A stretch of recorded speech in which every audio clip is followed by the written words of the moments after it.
Alrighty, so we're going to be playing China Mission 7 Deathless, but also Productionless today. So this was kind of a viewer suggestion from SKL. He did it just Productionless, but not Deathless. He told me that a few times, but I have figured out a way to do it both Deathless and Productionless. So I'm going to structure this video out a little bit differently to how I normally would. So what I'm going to do is I'm going to tie in my old video of China Mission 7 Deathless because I explain a few things that are very important here. So I'm going to transition over to the past me, and he's going to talk about, early strategies. So this is another one of these missions where you will lose units before you have control over your units. Now, in this case, it's 4 units lost. So when we get to the end where you can see the stats, it will read 4 units lost. I figured I'd let you know that. And I also did a little bit more research into the units lost. And I ended up watching this cutscene like 10 times. So then I could find out when each of those 4 units were lost in the cutscene. So I'll put that on screen for you as well, just so you can see when, when it happens for each unit. So for this one, we're thrown right into the middle of a battle here. Now the trick is to Q-key everyone, go for the Scorpion, Marauder, then Rocket Trooper, and then everyone else. So that way you're just barely able to survive with your Dragon Tanks and Battle Master. So what we're going to do next is get our Overlords, one with a Speaker Tower, one with a Gatling Cannon. So Speaker Tower is going to help your small fries heal up as well, and the Gatling Cannon is going to be good for picking off enemy infantry. So just like my counterpart, I ended up attacking the GLA units at the start in the exact same way. I got the exact same upgrades with the Overlords. The main difference here is I did not build a command center or reactor with the dozers. So the new rules for this one, we cannot build any units, we cannot build any buildings, and we got to do it deathless, of course. So with our Overlords, I've already dealt with the rocket buggy, so if you hold this position, eventually the buggies will come to you, and then you just pick off the buggies. So I'm going to advance forward, and just like in the last video, I'm going to go after the GLA buildings. Although, main difference here is I do not want to destroy the arms dealer, barracks, and supply stash. I actually want to keep those intact. Now, the Scud Storm is popped up, so that will pop up around the 5-minute mark as well. But I'm also going to transition over to my counterpart once again, and he's going to explain this Scud Storm in more detail. Another thing I want to talk about is the Scud Storm. So in this mission, GLA has a Scud Storm, and from what I'm used to, super weapons will fire on you based on cash value. But this Scud Storm is a little bit different, because this one will only fire if your cash is $5,000 or more. So the aim of the game here is to just keep our money below 5,000 and the Scud Storm won't fire. But there's actually more to it. So if you were trying to do this without building buildings, the Scud Storm does fire, but it only fires on the bottom left corner of the map, and you have no units or buildings there, so it's a complete whiff with that Scud Storm. So you can avoid it if you if you're trying to do this without building buildings, you can avoid it. There's even more to it as well. So if you were to build a command center only, the Scud Storm fires on the command center. If you build a command center and a reactor, the Scud Storm aims at the reactor. See, because you've got that second building, the Scud Storm is factoring out the command center. But if you have units next to your command center that exceed the value of the reactor, then the Scud Storm will fire on the command center and those units as well. So just thought I'd tell you about it. I found it was quite fascinating when I learned about it, but yeah, let me know in the comments what you think of that. And the thing is, I still find it fascinating with the Scud Storm in this mission. So I actually did learn a little bit more about the Scud Storm. So it turns out if you garrison a building with your infantry, then the Scud Storm will go after that garrison building too. So that's another little bit of information that I didn't know about in the past video. Now, as you can see, I got a little bit ahead of myself here, and I destroyed the GLA tunnel networks and GLA units. I destroyed the GLA buildings, but I didn't destroy them outright. I took them down to a GLA hole, keeping them intact. So the reason why I want to keep the buildings intact is because I want to actually get my other units to vet up. So they'll get the veterancy when they destroy the building down to the hull, then I can just let them rebuild and then destroy it again over and over and over again. And then you could basically have this entire army, minus the dozers, to get to vet 3 if you're given enough time. Now, the other thing is I want to hold this position. I don't want to advance forward because there's going to be a trigger line which will actually get the GLA base over in the city somewhere to start attacking you. So I want to try and stay in this outpost area and then just get all of these guys to vet up as much as possible. Then I can actually start focusing on, you know, setting up my defense, setting up those dragon tanks with the flame walls and the inferno cannons with their firestorms. So that was my game plan going forward. Okay, so for this challenge, the strategy involved was actually very boring.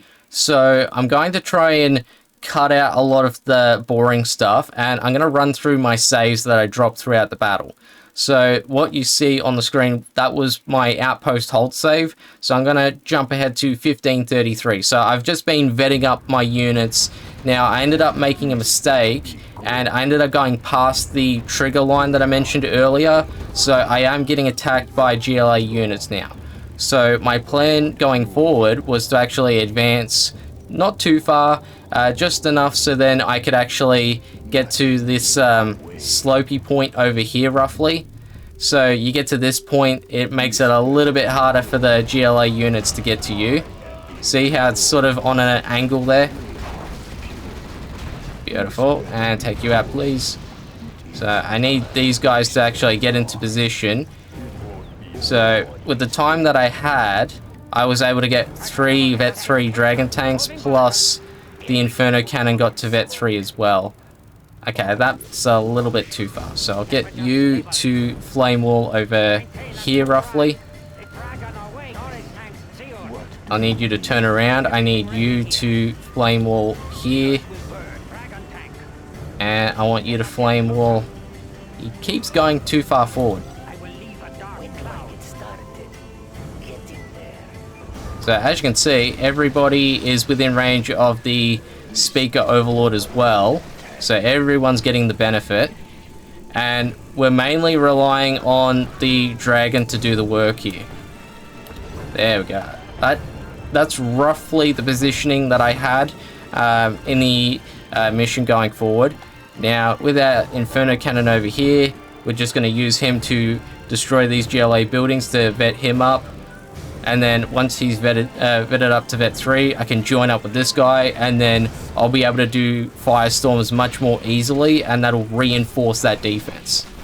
And the other thing is I can also use these units to destroy the GLA buildings and vet these guys up too. So at this point, I just hold this position for a very long time. That's the strategy, and that's the thing. It's very boring, and so that's why I chose to cut out a lot of the boring stuff. So we'll jump a little bit ahead here. So my next save was 10 minutes later. I called it solid defense. So as you can see, pretty much the exact same formation. I got my second inferno cannon to join up as well, and I've got some more vetted up units. I got some GAT tanks that are vetted. I got some battle masters that are vetted. I didn't actually have to vet up every single unit, but I figure I should do something to kill the time here. And the thing is, once I did get everyone to vet 3, I had nothing to do, so I was quite literally just watching YouTube videos and playing on my phone whilst these guys are just doing their thing. The worst, the worst attack that I got was one of my dragon tanks got down to like half health. But because the dragon tank is vet 3, plus I've got the speaker overlord to heal him, it was not a problem at all. It's mainly the scorpion tanks, because they're going to be the most tankiest GLA vehicle that they've got. The infantry don't do anything, and then all the other vehicles, they go down very, very easily. So yeah, as you can see, I'll just send in the units to attack, and then whoever gets the vet, great. And then when it's hold, I stop, and then I retreat, let it rebuild, rinse, repeat, and then move on. So with that, let's jump forward a little bit more. So we go to 4209, and again, same positioning. My Overlord took a little bit of damage there, but yeah, my Overlord is going to be very tanky for a Vet 3.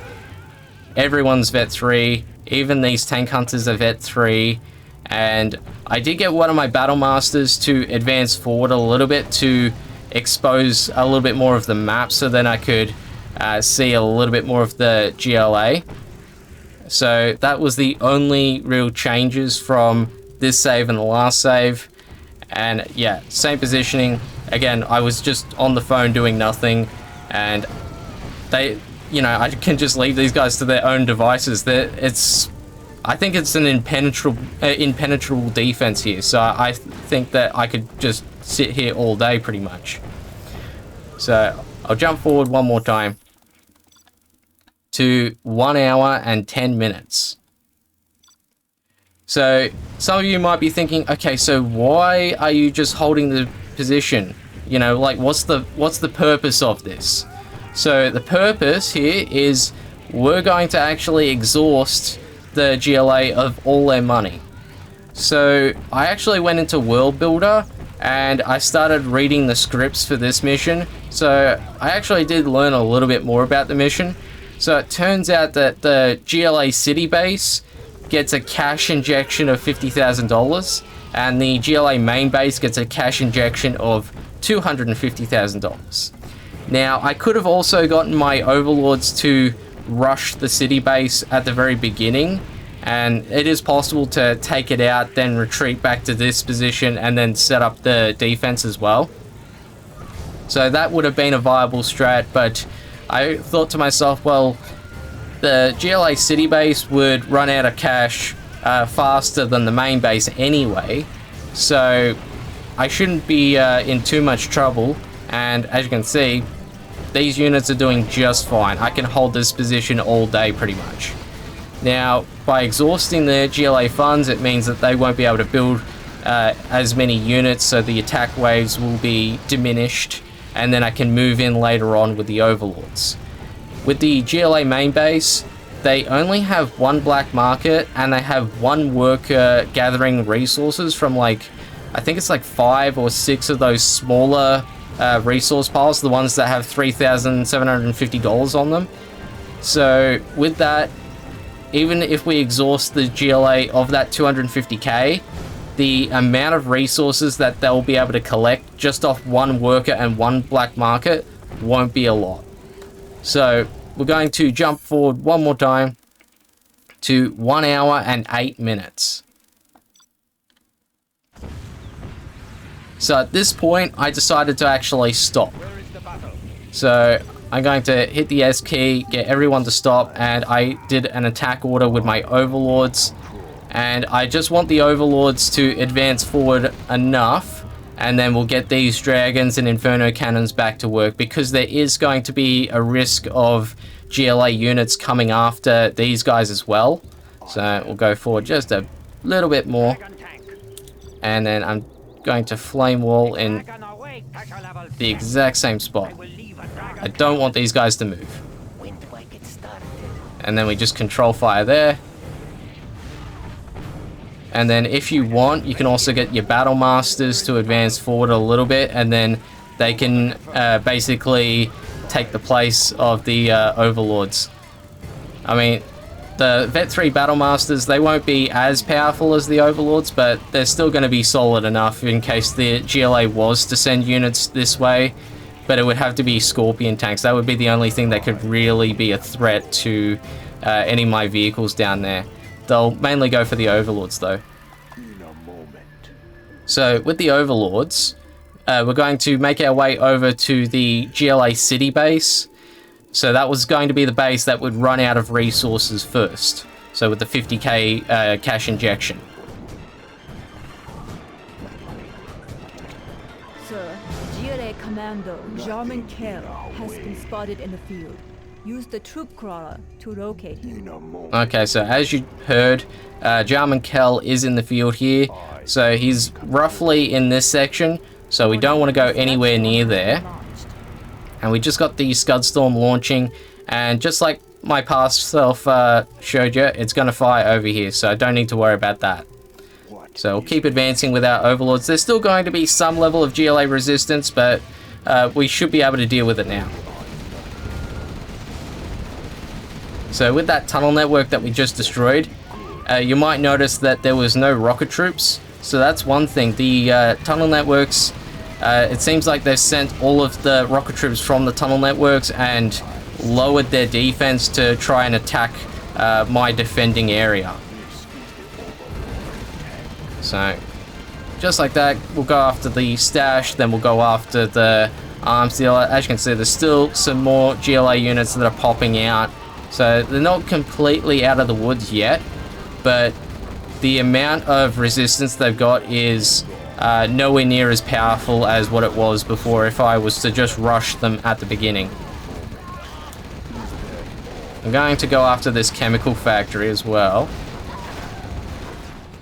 And that's going to deal with the angry mobs too. So there are alternate ways to just using Gatling Cannon Overlord to deal with the threat. I am going to take a little bit of damage from the toxins, that's fine. They're Vet 3 Overlords, so they'll be able to take it. And I can go after this palace. I don't need to worry about the tunnel network either. Beautiful.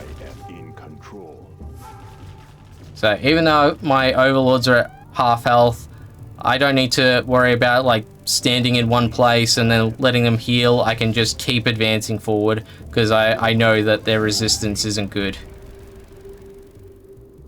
Nothing in our way. And yeah, with the base defenses in this section, you can destroy them if you want to, but I think it's just better to leave them alone and then just go straight for the GLA base, try and take out those production buildings.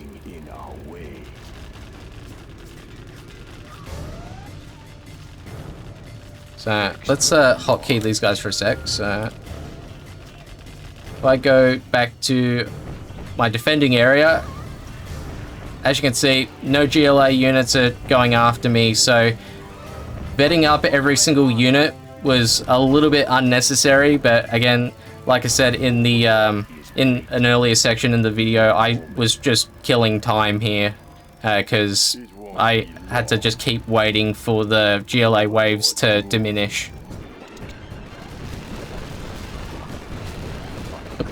So the main thing that could still, like, it could still be a risk is going to be the Terries. If we get like a lot of Terries that can, you know, basically get their explosions off, then that's going to be bad news for me. So I still need to play with some level of care. I could set that to guard mode for now. So with SKL, right? He actually did, like, him and I, we've been discussing this mission back and forth many times, and yeah, he ended up doing the mission productionless but not deathless.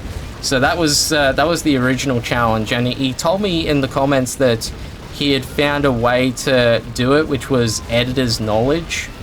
And it was editor's knowledge because he was helping out Admiral Itty with his deathless challenge. So now that I've actually done this video, SKL, you can reveal what, you know, whatever this trick is that you came up with to do it productionless. Because apparently he told me that you had to be quick. So the Scudstorm wasn't the issue, it was something else.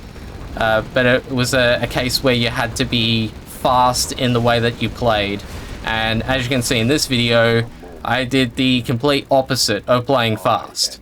So yeah, like I said, SKL, you can now reveal whatever quickie, tricky thing that you came up with in the comments for this video. So with this mission, I do actually have to destroy the Scudstorm here, so won't take too long. And I could have also brought some of my other Vet 3 units along for the ride. That's definitely a viable thing at kind of, you know, sped this along a little bit, but the Overlords are going to be the most tanky unit I've got. So it's better to just send these guys in and not take any unnecessary risks. Oh, I think they have a... Yeah, they've got a black market over there. I can't remember if I need to destroy that or not.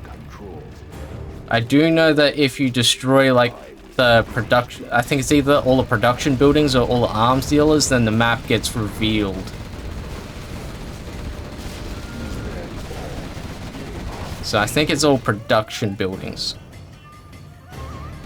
Okay, see, that can still be a risk. Okay, now that that's out of the way, I can go after the Stinger. I don't need to worry too much about those rebels there.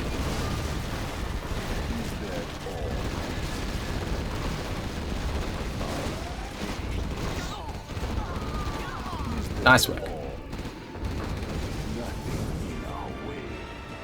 So I believe it's just the barracks, and I think there's a couple more Stinger sites or something. Oh no, it's over now. So I didn't need to destroy the black market. So that is pretty much Deathless and Productionless China 7 in Command & Conquer Generals. So we'll wait till the end and we'll actually see the units lost. So if you remember at the start of the video, I said that we lost units during the cutscene. So if the units lost is 4, then it means that we've done a Deathless, because those 4 units lost at the intro, I have no control over that. Shout out to our members Reneva Straighten and Just Eddie69. Thank you guys for your continued support. I'll leave a link in the description below in case anyone else wishes to become a member. Totally optional though, you don't have to. And also thank you SKL for the challenge. So if you guys enjoyed this one, leave a like, comment, subscribe. I do have a playlist if you want to check out any of my other content. I'm Crackalo, and let's wait for the units lost. And as you can see, 4 units lost. I shall see you in the next one.